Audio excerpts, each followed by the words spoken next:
성령님의 인도를 받는 삶이라는 제목으로 말씀을 증거하도록 하겠습니다. 저는 운전을 할 때 가까운 거리더라도 꼭 내비게이션을 이제 켜고 운전을 합니다. 저는 내비게이션 패턴을 가장 많이 받고 있는 사람이에요. 왜냐하면 제가 약간 좀 길치거든요. 그렇다고 뭐 집을 찾아갈 때 내비가 없으면 못 간다, 뭐 이런 얘기는 아닙니다. 내비가 있으면 얼마나 편리한지 모릅니다. 실시간 교통 흐름을 파악해가지고 막히지 않는 길로 인도를 해주죠. 그리고 뭐 전방에 뭐 과속 방지턱이 있다, 또 뭐 과속 카메라가 있다, 뭐 이런 거를 이제 안내를 해서 이제 속도를 줄일 수 있도록 그렇게 해줍니다. 안전하게 운전할 수 있도록 해주죠. 그리고 설사 내가 길을 잘못 갔더라도 어떻게 됩니까? 바로 경로를 재설정해서 이제 이쪽으로 가라고 안내를 해줍니다. 그리고 도착 시간이 대충 어느 정도 된다는 것까지도 예측을 할 수가 있어요. 아무리 길을 모르는 시골길에 떨어져 있다 할지라도 내비게이션만 있으면 우리는 목적지를 정확하게 찾아갈 수 있습니다. 불안하지가 않아요. 여러분, 신앙생활도 마찬가지입니다. 만약에 내 지식과 내 경험만으로, 내 힘만으로 신앙생활을 하려고 할 때는 얼마나 많은 시행착오와 혼란함과 어려움이 있겠습니까? 그러나 우리에게는 내비게이션처럼 우리를 정확한 목적지로 인도해 주시는 분이 계십니다. 여러분, 그분이 누굴까요? 네, 성령님이십니다. 우리는 오늘 그 이야기를 좀 해보려고 합니다. 여러분, 우리 삶을 인도하시는 분은 다름이 아니라 바로 성도의 삶을 인도하시는 분은 성령님이라고 하는 것입니다. 성령님이에요. 오늘 바울은 지난주에 우리가 살펴봤지만 바나바와 이제 싸우고 헤어져가지고 이제 바울은 육로로 북쪽으로 올라갑니다. 그리고는 이제 북쪽에서부터 시작해서 서쪽으로 계속해서 진행을 합니다. 대부분은 이 갈라디아 지역에서 말씀을 전하는 거예요. 그런데 오늘 본문 말씀에 보니까 뭐라고 얘기합니까? 성령님이 갈라디아도 이제 아시아에 속해 있습니다. 아시아에서 말씀을 전하지 못하게 하셨다라고 이야기를 해요. 6절을 보십시오. 성령이 아시아에서 말씀을 전하지 못하게 하시거늘, 또 7절에는 이렇게 얘기합니다. 예수의 영이 허락하지 아니하는지라. 네.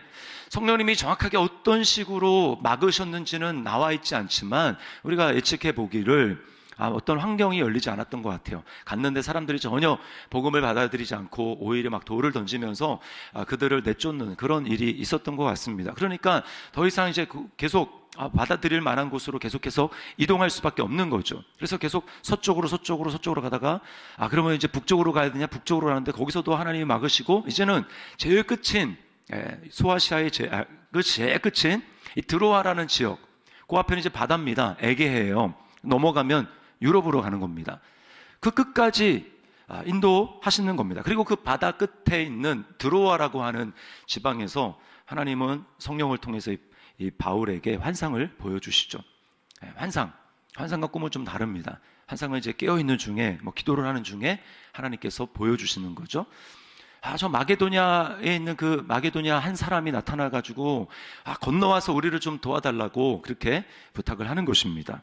이렇게 해가지고 유럽의 선교의 문이 열리게 된 것입니다. 전혀 의도한 게 아니었어요. 성령님께서 인도하셔서 그 길이 열리게 된 것입니다. 여러분, 왜 이렇게 인도하십니까? 우리가 사도행전 1장 8절을 외우지만 하나님의 계획은, 예수님이 말씀하신 건 뭐예요? 땅끝까지 복음이 전해져야 하는데 그냥 내가 이렇게 하면 되겠지라고 하는 그 지역에서만 복음을 전하면 안 되기 때문에 성령님은 그들을 몰아붙여서 다른 곳에서 복음이 확장될 수 있도록 인도를 하고 계시는 것입니다. 여러분, 우리는 삼위일체를 다 고백합니다. 정통신앙을 가지고 있으면 사도신경에도 나오지만 그 삼위일체를 고백하죠. 그런데 아버지 딱 하면 우리가 보이진 않지만 대충 우리가 상상할 수 있습니다. 그리고 또 예수님, 그분은 오셨기 때문에 더 우리에게 친근하죠. 그런데 성령님 하면 왠지 모호하고 추상적이고 이름조차도 우리에게 좀 익숙하지 않고 그렇습니다. 잘 파악이 안 돼요. 뜬구름 잡는 것 같습니다. 여러분, 삼위일체라는 말은 신학자들이 만들어낸 것이지만 성령님은 창세기부터 요한계시록까지 성경의 모든 곳에 기록이 되어 있습니다. 하나님이라고 말씀하시는 거예요. 성도로서 우리 삶을 인도하시는 분이 성령님이기 때문에 우리는 이 시대에 예수님은 우리가 눈으로 볼 수 없고 성령님이 우리 안에 계셔서 우리 걸음을 인도해 주시는 분이기 때문에 우리는 누구보다 성령님에 대해서 잘 알아야 합니다. 여러분, 성령님이 어떤 분이십니까? 예수님은 성령님에 대해서 딱 한 단어, 보혜사라는 말로 소개를 하셨어요. 보혜사라는 말이 헬라어로는 파라클레토스인데, 그건 뭐냐면 주로 옆에서 법률적인 그 도움을 주는 변호사를 뜻하는 경우가 많습니다. 떠나지 않고 도움을 주는 거죠. 근데 원래 그 보혜사는 누구였냐면 예수님이었습니다. 예수님이 자신을 보혜사라고 말씀을 하셨어요. 그러면서 성령님이 오면 성령님을 다른 보혜사다라고 말씀을 하셨습니다. 그 얘기는 예수님 자신도 보혜사라는 거예요. 예수님이 제자들 옆에서 어떤 식으로 도와주셨습니까? 제자들이 모든 필요를 채워주셨죠. 그들이 죄책감을 느낄 때 그들의 죄를 용서해 주셨고, 그들이 먹을 것이 필요할 때 그들에게 먹을 것을 공급해 주셨습니다. 그들이 배를 홀로 젓고 있을 때 예수님은 그들에게 나타나셔서 그들을 위경 가운데 건져주셨습니다. 베드로가 물에 빠져서 소리를 지를 때 예수님은 베드로의 손을 붙들고 건져 주셨어요. 그 외에 수많은 것, 예수님은 그들을 가르치시고요, 또 병을 고쳐주시고 하나님 나라에 대해서 보여주셨습니다. 그 모든 것이 예수님이 그들과 함께 옆에서 보혜사로서 그들을 도와줬던 거예요. 그러니까 예수님이 하신 일을 보면 우리는 성령님이 보혜사로서 어떤 일을 하시는 것인지를 우리가 예측할 수 있습니다. 그러니까 예수님, 제자들에게 있어서 예수님은 어떤 분이셨습니까? 어떨 때는 아버지 같은 분이셨어요. 어떨 때는 어머니 같은 분으로, 어떨 때는 형제처럼 느껴지기도 했습니다. 또 어떨 경우에는 상담이 필요하면 상담가가 되어 주셨어요. 예수님은 그들에게 필요한 모든 것이 되어 주셨습니다. 그러니까 뭐예요? 그들에게 있어서 예수님 한 분만 있으면 내 인생은 만족합니다. 예수님 한 분만 있으면 내 인생은 부족함이 없습니다라고 고백할 수 있는 거죠. 여러분, 이게 바로 보혜사입니다. 그런데 왜 성령님이 계셔야 합니까? 예수님은 보혜사를 얘기하시면서 내가 떠나는 것이 너희에게 더 유익하다. 제자들은 예수님이 떠난다는 얘기를 듣고 근심과 걱정에 사로잡혔습니다. 이때까지 우리는 다 예수님이 도와주셔서 모든 일을 했는데 이제 예수님이 떠나시면 우리는 어떻게 하나? 막 걱정과 근심과 불안에 사로잡혔어요. 그때 예수님께서 사실은 내가 떠나는 것이 더 유익하다라고 말씀을 하셨어요.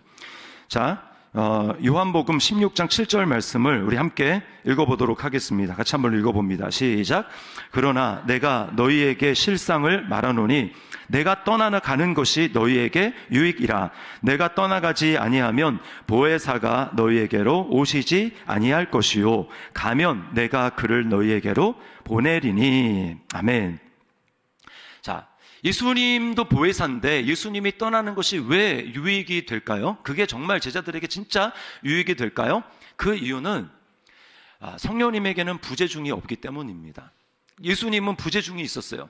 보혜사긴 하셨지만 예수님은 육체를 가지고 계셨기 때문에 동시에 여러 곳에 계실 수가 없습니다. 예수님이 기도하러 산에 올라가시고 제자들을 통해서 야, 널 먼저 건너가 있어라, 배를 타고 건너가 있어라 라고 이야기를 할 때 그때 배에는 예수님이 안 계셨습니다. 그리고 예수님이 안 계셨을 때 항상 그들은 문제가 일어났어요. 그러니까 이게 아쉬움인 것입니다. 3명을 데리고, 베드로, 야고보, 요한 3명을 데리고 변화산에 올라가면 나머지 9명은 예수님 없이 산 밑에 있는 거예요. 그러니까 예수님은 어느 곳에 있든지 24시간 그들에게 어딜 가든지 함께 있을 수가 없고 필히 부재중이 발생할 수밖에 없다라는 것입니다. 그런데 예수님의 영이신 성령님이 우리 안에 들어오시면 어떻습니까? 부재중이 있을 수가 없는 거예요. 우리는 부재중으로 느낄 수는 있지만 그 순간에도 성령님이 떠나지 않으시고 예수님과 똑같이 우리를 보호하시고 지켜주시고 우리의 필요한 모든 것에 모든 것 되셔서 우리를 도와주시는 분이 성령님이라고 말씀하시는 것입니다. 그래서요, 요한복음 14장 16절 말씀에 이렇게 말씀합니다. 우리 같이 한번 읽어보겠습니다. 시작.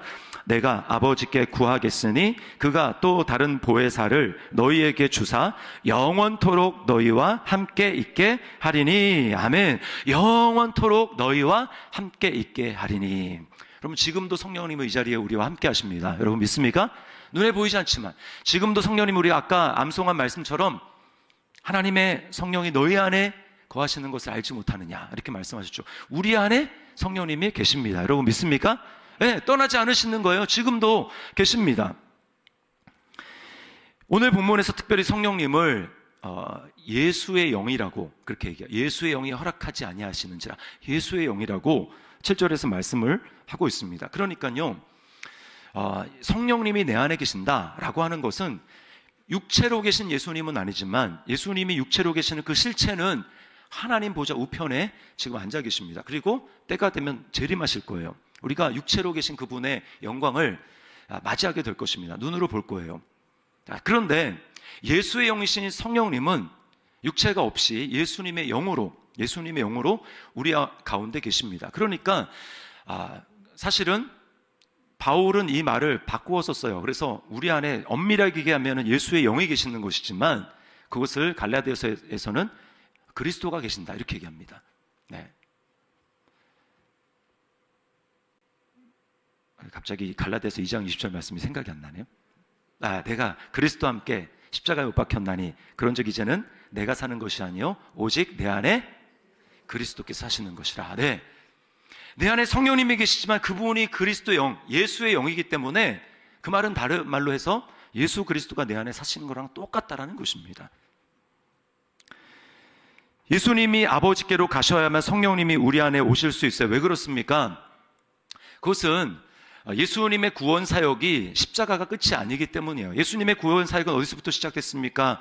성령으로 잉태되는 것에서 성육신으로부터 시작되셨죠. 거기부터 시작해서 예수님의 공생애의 삶, 그리고 십자가, 절정인 십자가, 그리고 십자가 뒤에 부활, 그리고 부활 다음에 뭐예요? 아버지께로 돌아가서 영화를 다시 이전처럼 회복해야 된다, 영광을 다시 누려야 된다라고 말씀하시고, 그 예수님은 승천하시고 아버지 우편에 앉으셨습니다. 비로소 하나님의 구원의 역사, 예수님을 통해서 이루고자 하는 그 구원의 역사가 다 이루어 주셨기 때문에 이제 보혜사, 예수님의 영, 구원의 모든 역사를 마치시는 그 하나님의 영이신 성령님이 예수의 이름으로, 예수님의 영으로 이 땅 가운데 오셔서 우리 안에서 역사하실 수가 있는 거예요. 그리고 그러므로 말미암아 여러분, 예수님을 믿는다라고 하는 것은 내가 이제 예수님 믿었으니까 성경을 보면서 내 힘으로 열심히 살아야지, 그렇게 살아가는 것이 아닙니다.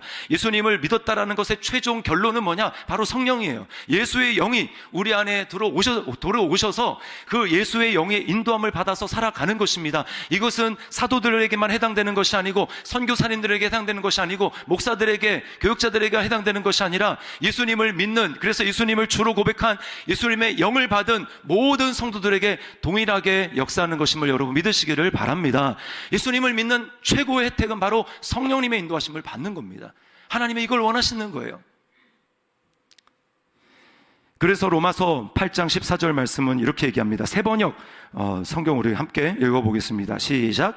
하나님의 영으로 인도함을 받는 사람은 누구나 다 하나님의 자녀입니다. 네. 우리가 예수님의 이름을 믿으면 영접하는 자, 그 이름을 믿는 자들에게 하나님이 자녀가 되는 권세를 줬다라고 하는데, 그 자녀됨의 실제 핵심은 뭡니까? 하나님의 영의 인도함을 받는 거라는 거예요. 우리 더시티 사랑의 교회가 개척되는 그 과정에도 성령님의 놀라운 그 인도하심이 있었습니다. 제가 이제 그 더 사랑의 교회에서 두 번째 개척자로 이제 지정이 됐을 때 너무 이제 기뻤어요. 그러니까 제가 그렇게 발표가 나니까 어떤 성도님이 저한테 와가지고, 목사님이 이제 드디어 이제 지사장, 사장 되는 거네요. 뭐 이렇게 얘기를 하는 거. 그래서 기뻤던 건 아니고요. 근데 이제 문제는 뭐냐면 어디로 가느냐가 이제 문제였습니다. 가긴 가야 되는데 어디로 가느냐, 이게 문제였어요. 기도는 계속을 했습니다. 근데 어느 날 이제 그 목사님과, 이인호 목사님과 함께 차를 타고 어디 신방을 갔던 것 같아요. 어딘지는 정확히 기억이 안 나는데, 그때 이제 저 말고 다른 이제 교육자 이제 한 두세 명 더 있었던 것 같아요. 근데 이제 차를 타고 가다가 갑자기 이제 이런 말씀을 하는 거였습니다. 이제 나한테 만약에 아들이 있으면, 아들이 목회를 한다 그랬으면 나는 이제 고민하지도 말고 동탄에 개척을 하라고 할 거야 라고 이야기를 하시더라고요. 저는 근데 그게 하나님의 음성으로 들렸습니다.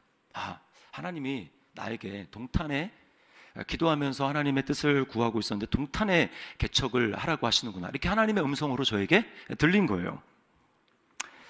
그때부터는 의심이나 이런 것들이 전혀 들지 않고, 이제 당연히 사명을 감당해야 하고 당연히 나는 동탄으로 가야 되는 것으로 생각을 했습니다. 자, 그런데요, 문제는 이제 아내였어요. 아내가 동탄, 이제 웬 동탄 이러는 거예요. 자기는 이제 수지가 좋다.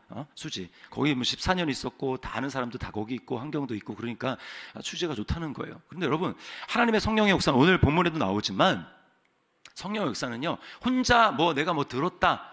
내가 이렇게 하나님 인도하신다 해가지고, 혼자 독불장군식으로 가면 안 됩니다.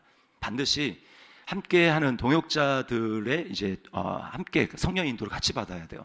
오늘 바울이 이제 환상을 봤을 때 환상을 본 다음에 그걸 얘기했다고요, 일행들한테. 그랬더니 뭐라고 얘기냐면 우리가 다 하나님이 이제 그쪽으로 가서 복음을 전하도록 이제 우리에게 그 환상을 보여준 줄로 인정함이로라, 이렇게 얘기를 해요. 인정했다. 그럼 뭐냐면 다 분별을 하고 이 길이 맞다, 이게 성령님이 맞다, 인도하시는 길이 맞다라고 하는 거예요. 혼자만 해서는 안 됩니다. 근데 이제 아내가 이제 같이 해야 되는데 그렇게 얘기를 하는 거예요. 수지는 이제 용인이잖아요, 용인시. 근데 동탄은 화성시잖아요, 화성. 지구도 아닌 화성. 그러니까 얼마나 여러분 낯설겠습니까? 근데 이제 계속 내켜하지 않으면서 이제 기도를 하는데 기도하는 중에 하나님이 이제 마음속에 음성을 들려주신 거예요. 야, 내가 동탄의 중심에 교회를 세울 거다. 동탄의 중심에. 여기 여러분, 동탄의 중심이잖아요. 여기가 딱 중심. 하나님이 놀랍게 그것까지 다 말씀을 드릴 수 없지만 상가 이제 구하는 그 과정도 놀랍게 인도를 해주셨어요.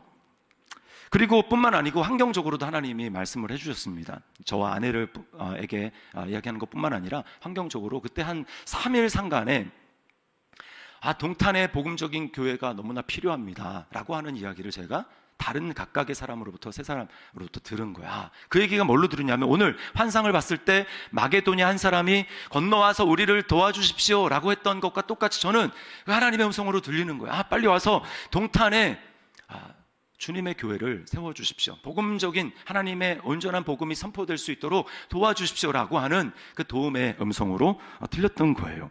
여러분, 그렇게 해서 성령님의 인도하심 가운데 이곳에 더시티 사랑의 교회가 세워졌습니다. 하나님의 인도하심, 성령님의 인도하심. 이렇게 얘기하면 교회 정도는 세워야 성령님의 인도하심을 받는다 보다 그렇게 거창하게 생각하실 수 있는데 그렇지 않습니다. 굉장히 삶의 작은 부분, 세밀한 부분에 있어서 성령님을 역사하는 거예요. 오늘 아침에 제가 이제 와가지고 이제 하나님 앞에 이제 기도를 하는데 이제 마음이 왠지 좀 이렇게 답답했어요. 답답하고 이제 막 기도를 하는데 하나님 앞에 이렇게 기도했습니다. 성령님, 이 찬양을 좀 해야 되겠는데 제가 무슨 찬양을 할까요? 이렇게 기도를 하는데 이제 그 찬양, 예수라고 하는 그 찬양을 이제 성령님이 생각나게 하셨어요. 그래서 그 찬양을 부르는데 오 나의 자비로운 주여 나의 몸과 영혼을 주님 은혜로 다 채워 주소서, 이 찬양을 하는데 갑자기 성령님이 마음 가운데 감동하시고 회개와 감사가 터지고 눈물이 나오게 하시는 거예요. 그 전까지만 해도 기도가 잘 안 되고 뭔가 이렇게 막혀 있는 것 같은데 성령님께서 그 찬양을 통해서 저의 막힌 것들을 열어주시고 하나님 앞에 나아갈 수 있는 은혜를 주시는 겁니다. 그러니까 이 작은 부분 하나도 성령님의 인도하심의 역사라는 거죠. 그러니까 우리가 그 성령님의 인도하심을 받는 것이 중요하다라고 하는 것입니다. 자, 그러면 어떻게 우리가 성령님의 인도하심을 받을 수 있을까요? 두 가지를 말씀을 드리려고 합니다. 자, 첫 번째는 예수님을 닮도록 이끄시는 성령님의 방향에 순종해야 된다라는 거예요. 자, 성령님이 예수님의 영이라고 했죠? 하나님이 성령님을 우리 마음 가운데 보내셔서 그때부터 성령님이 하시는 일은 마치 이것과 같습니다. 조각가가 머릿속에 내가 뭘 그려야 되겠다라고 하는 것을 딱 그리고, 근데 뭐예요? 뭘 그립니까? 예수님, 예수 그리스도를 딱 머릿속에 그리고 성령님은 우리에게 조각해 가시는 거예요. 내 안에 예수님을 닮지 못한 부분들, 아직 미치지 못한 부분들을 깎아내기 시작합니다. 다듬기 시작하십니다. 예수님의 성품, 예수님의 9가지 성품, 성령의 9가지 열매 있잖아요. 사랑부터 시작해서 절제까지 이르는 그 성품이 우리 안에 새겨지게 하십니다. 그리고 예수님이 이 땅에 사셨던 일을 우리도 똑같이 작은 일이든지 큰 일이든지 내 삶의 영역에서 하나님 나라를 가르치고 또 사람들을 치유하고 전파하는 그 역할들을 우리로 하여금 하기를 원하시는 거예요. 그런데 이 모든 일 중에서 그 일의 가장 근원이 되었던 것, 예수님의 성품 또 예수님의 사역을 그렇게 할 수 있도록 했던 그 가장 큰 원동력, 우리가 예수님으로부터 배워야 되는, 닮아야 되는 가장 큰 원동력은 뭐냐? 바로 예수님이 그 모든 일을 하나님의 사랑을 받아서 하셨다라는 거예요. 예수님은 매일 아침마다 하나님 앞에 나아가셨습니다. 그리고 하나님의 사랑의 음성을 들으셨어요. 야, 내가 너를 사랑한다. 내가 너를 기뻐한다. 너는 내 사랑하는 아들이다. 라고 하는 음성을 듣고 주님은 그 마음 가운데 하나님의 사랑으로 충만해져서 맡겨주신 그 모든 사역들을 감당할 수가 있었다고 하는 것입니다. 여러분, 우리가 이 주님으로부터 이거를 배워야 하는 거예요. 예수님을 믿는다라는 것은 단지 예수님을 통해서 십자가에서 피 흘린 그 피로 내가 죄사함만 받는 게 아닙니다. 그건 뭐냐 하면 이제 회복된 관계로 말미암아 하나님 아버지께 나아가 나의 그 모든 것들을 내려놓고 하나님과 친밀한 관계와 교제를 맺고 그 하나님으로부터 우리에게 흘러 들어오는 그 충만한 사랑을 날마다 누리며 그 사랑 가운데 살아가는 거예요. 그 사랑을 받고 나도 하나님을 그렇게 사랑하며 나아가는 것입니다. 그 과정 가운데 우리가 점점 예수님 닮은 성품으로 빚어지기 시작하는 거예요. 그리고 그 사랑 가운데 점점 내가 하는 일이 나 혼자 하는 일이 아니라 내가 하는 일 가운데 하나님의 그 역사가, 그리고 하나님 나라가 가르쳐지고 치유되고 전파되는 일이 일어나게 된다라는 것입니다. 우리가 이 일을 하도록 성령님은 이끄시는 거예요.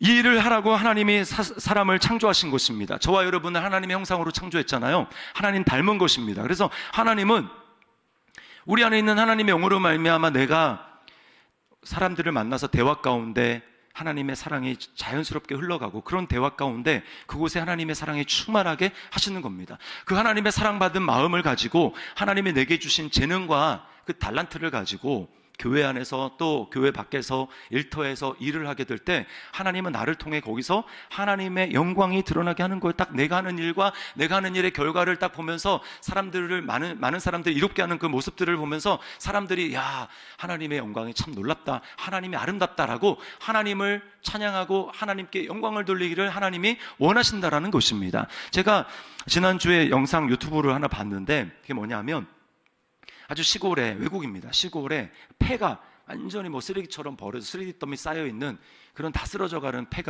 폐가인데 한 어떤 여성분이 젊어요. 그 여성분이 그거를 다 청소하고 그리고 목공, 뭐 그분은 뭐 이제 자격증이 뭐 여러 개 되나 봐요. 목공, 철공, 그다음에 뭐 이제 그 뭐죠? 조경부터 해가지고 막 꾸미고 하는데 제가 놀랐습니다. 완전히 달라졌어요. 완전히 쓰러져가고 버려진 곳이 너무나 아름답고 거기 머물고 싶은 그런 집으로 바뀌게 되는 것을 보았습니다. 여러분, 하나님이 우리를 통해서 이 일을 하기를 원하는 거예요.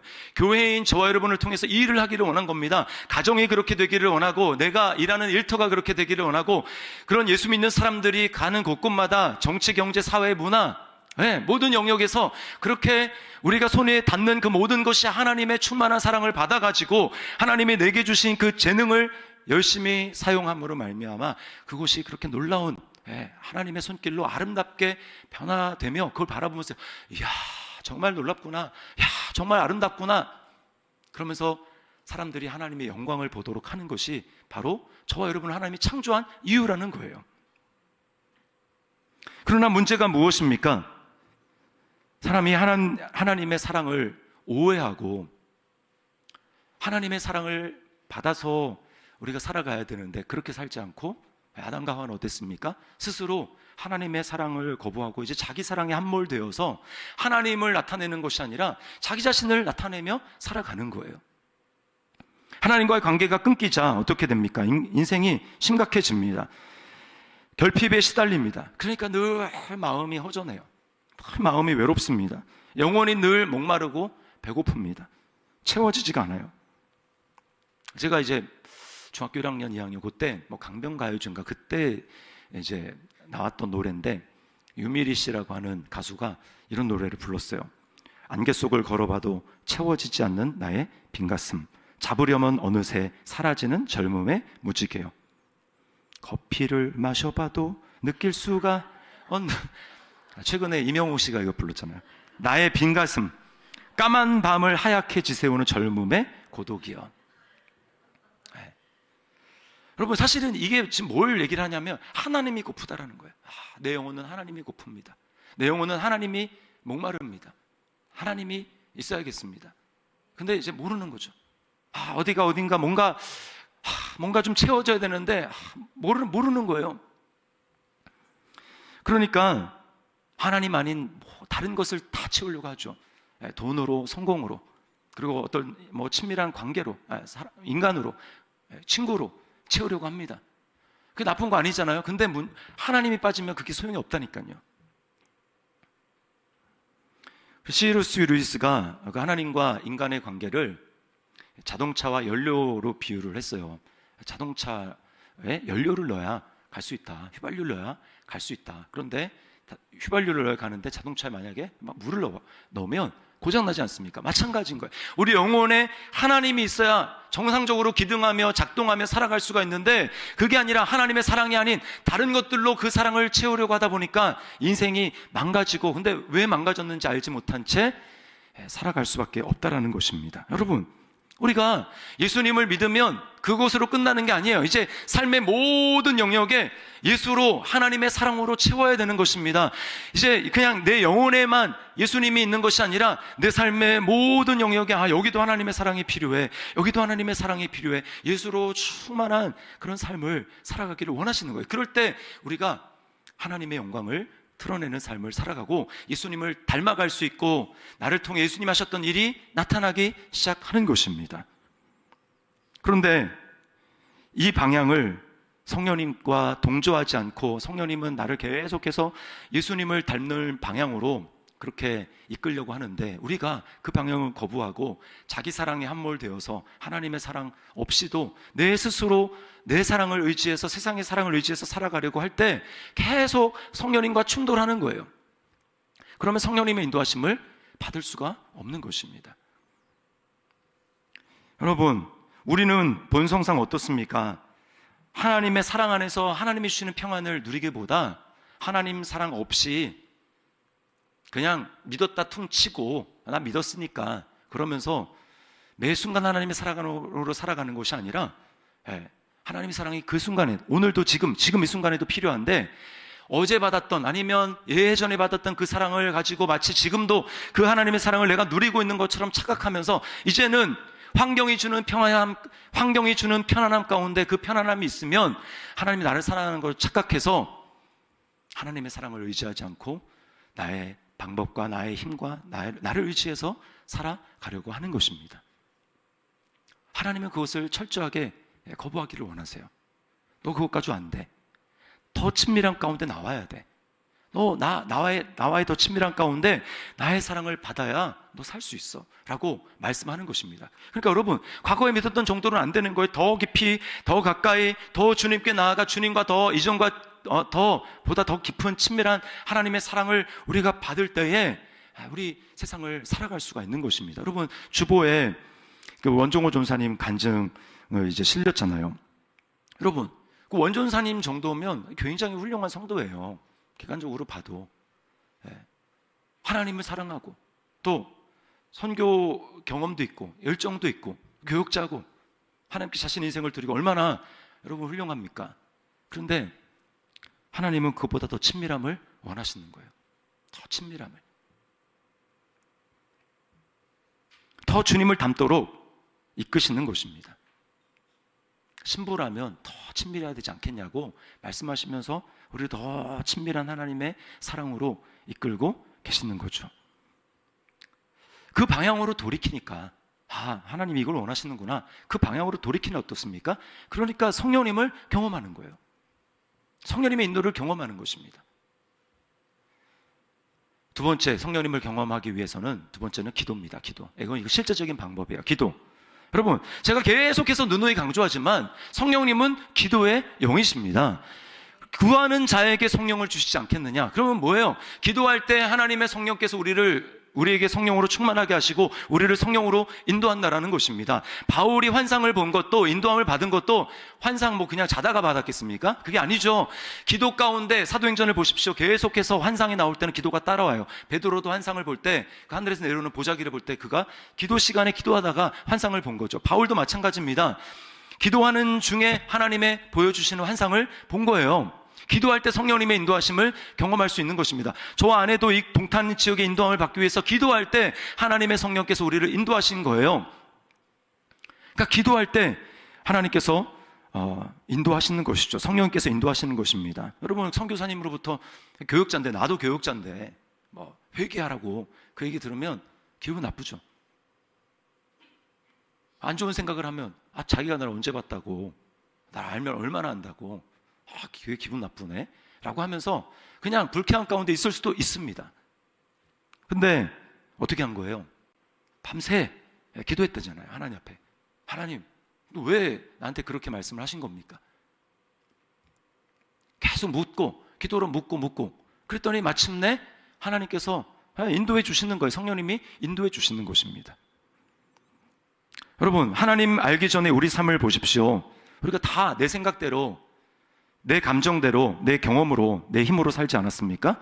근데 이제 예수 믿고 성령님을 우리에게 주신 이유는 그거 아니라는 거예요. 너 생각으로, 너 감정으로, 너 경험으로, 너 힘으로 사는 것이 아니라 이제부터는 철저하게 작은 일이지만 너 성령님의 인도하심을 받는 훈련을 해야 돼. 내가 이끄는 대로 살아야 돼. 나의 감동대로 살아야 돼라고 우리에게 말씀하는 것입니다. 그리고 우리가 하나님 앞에 기도하고 하나님을 찾으며 나아가게 될 때 하나님께서는 우리에게 놀랍게 역사하시는 것입니다. 내 마음을 새롭게 해주셔, 내 눈을 새롭게 해주셔서 내가 똑같은 상황을 이전과 다른 방식으로, 믿음의 방식으로 하나님은 보게 만드십니다. 우리에게 힘과 능력을 주시고 담대함을 주셔서 전에는 크게 보이던 문제들이 이제는 작게 보이고 해볼 만한데? 할 수 있겠는데? 라고 하면서 도전할 수 있는 힘과 용기를 우리에게 주시는 거예요. 또 설교를 듣거나 성경을 볼 때는 그것이 단지 사람의 말, 목사의 말, 그리고 단지 기록된 활자로 끝나는 것이 아니라 그것을 통해서 우리에게 나에게 개인적으로 하시는 하나님의 음성으로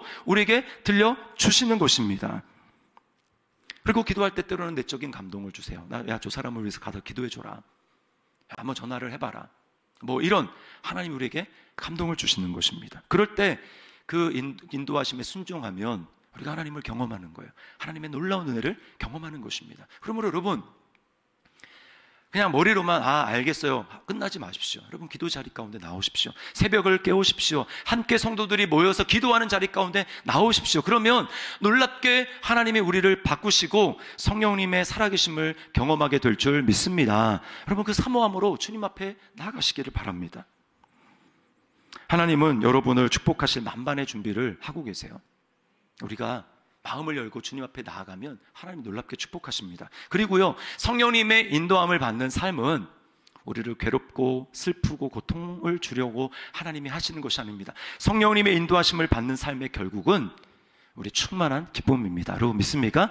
오늘 보십시오. 바울 사도가 순종해서 나갔더니 어디로 갑니까? 루디아라는 사람을 만납니다. 유럽으로 넘어가서 빌립보라는 지역에서 루디아라는 사람을 만나는데 그 루디아가 어떤 반응을 보였어요? 예수님을 믿습니다. 세례를 받습니다. 자, 15절 말씀을 우리 같이 한번 읽어보도록 하겠습니다. 시작. 그와 그 집이 다 세례를 받고 우리에게 청하여 이르되 만일 나를 주 믿는 자로 알거든 내 집에 들어와 유하라 하고 강권하여 머물게 하리니라. 아멘. 자, 이렇게 해서 루디아의 집에서 탄생한 교회가 빌립보 교회입니다. 유명한 빌립보 교회. 여러분, 빌립보서 읽어보셨죠? 빌립보서의 별명은 기쁨의 편지입니다. 기쁨의 편지. 바울이 감옥에 있었어요. 물론 하나님 때문에 기쁘죠. 그러나 정말 그 마음을 기쁘게 했던 것은 성도들이었습니다. 빌립보 성도들, 빌립보 교회처럼 바울 사도의 복음에 동역한 교회가 없다고 빌립보서를 읽어보면 나와요. 그들 때문에 바울이 너무 기쁜 겁니다. 특별히 에바브로 디도라고 하는 사람은 빌립보 교회 성도들이 바울을 돕기 위해서 보낸 물질 여러 가지 도움들을 전달하고 바울 옆에서 떠나지 않고 바울을 계속해서 도왔던 사람이에요. 그런데 너무나 그 일을 열심히 했는지 병에 걸렸습니다. 근데 죽을 병에 걸렸어요. 그런데도 자신을 돌아보지 않았다고 이야기를 합니다. 그런 동역자들이 있을 때 얼마나 기쁘겠어요. 그래서 빌립보서의 초반부에 뭐라고 하냐면, 빌립보 교회 성도들을 생각하면서 기도할 때 너희가 내 마음에 있으며 라고 이야기를 했습니다. 다른 편지에서 성도들을 향해서 그렇게 쓴 편지가 없어요. 너희가 내 마음에 있으며. 여러분, 그러니까 그런 동역자를 만난다는 게 얼마나 여러분 큰 기쁨입니까? 평생의 자산입니까? 하나님 앞에 순종했더니, 성령님의 인도하심에 순종했더니 나에게 그런 큰 기쁨을 여러분 우리에게 주시는 것입니다. 여러분, 하나님은 우리에게 기쁨을 주시기 위해서 우리를 인도하시는 분이지, 우리를 어렵게 하고 힘들게 하고 고통만 주시고 하려고 우리를 인도하는 분이 아닙니다. 여러분, 이 사실을 믿을 수 있기를 주님의 이름으로 축원합니다. 여러분의 삶 가운데 어느 부분에 성령님의 인도하심이 필요합니까? 여러분의 삶의 갈림길에서 어디로 가야 될지 헤매고 있을 때 내비게이션보다 더 정확한 성령님의 인도하심을 받아야 하지 않겠습니까? 저와 여러분의 삶이 성령님의 인도하심을 받아 이전과 전혀 다른 차원의 삶을 살아내며 하나님께 영광 올려드리는 그런 복된 삶이 될 수 있기를 주님의 이름으로 축원합니다. 우리 말씀을 기억하면서, 우리 아까 제가 오늘 아침에 원래는 오늘 이곳에 계신 성령님 하려고 했는데, 오 나의 자비로운 주여, 우리 찬양하겠습니다. 예수님, 예수의 영이신 성령님, 이 시간 제 안에 충만하게 임재하여 주십시오. 저를 다스려 주십시오. 성령님의 인도하심을 받게 하여 주십시오. 충만하게 하여 주옵소서. 우리 이 마음을 가지고 찬양 하나님 앞에 고백하며 나가도록 하겠습니다.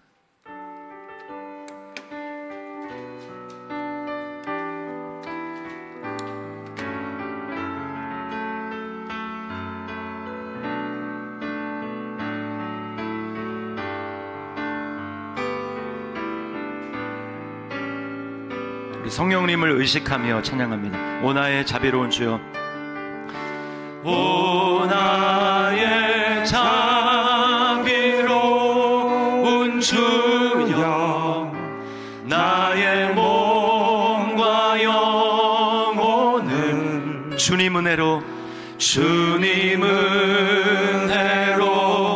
다 채워 주소서. 이 세상 괴로움 걱정, 이 세상 괴로움 걱정 근심 주여 받아주시고, 험한 세상에서 성령님 우리를 인도하여 주시옵소서. 우리를 예수님 닮도록 인도하십니다. 예수, 오 예수, 예수,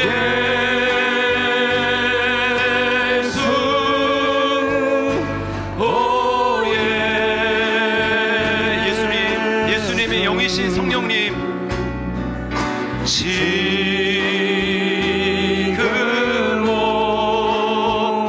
오셔서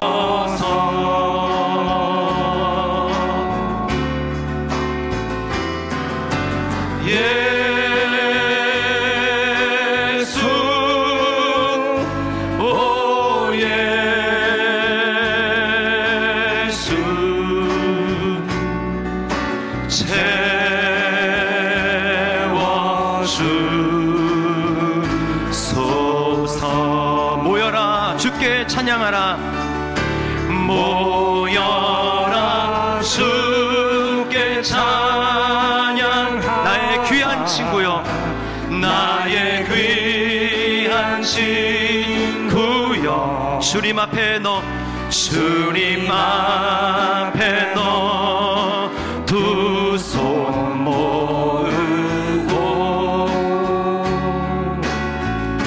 오 너의 슬픈 세상 눈물, 너의 쌓인 아픔은 십자가 앞에 다 내려놓습니다. 십자가 앞에 너 모두 버리. 우리 2절 다시 한번 합니다. 모여라 주께 찬양하라.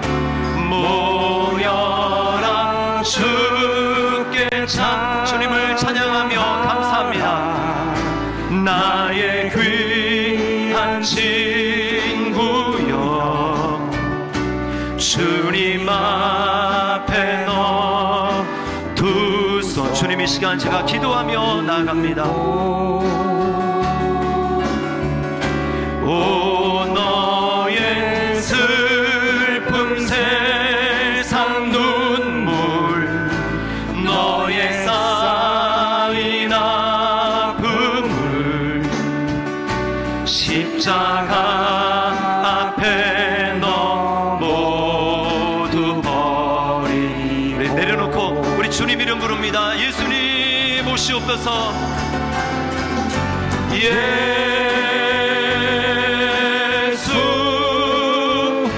오 예수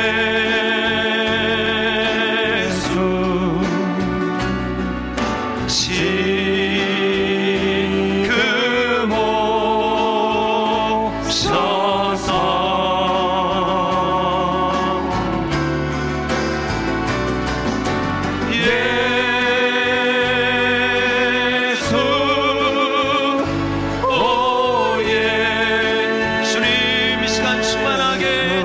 주시옵소서.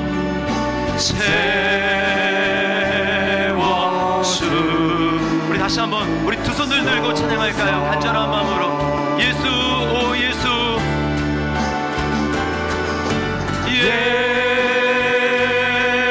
예수 오 예수님의 영이신 성령님 임재하여 주옵소서.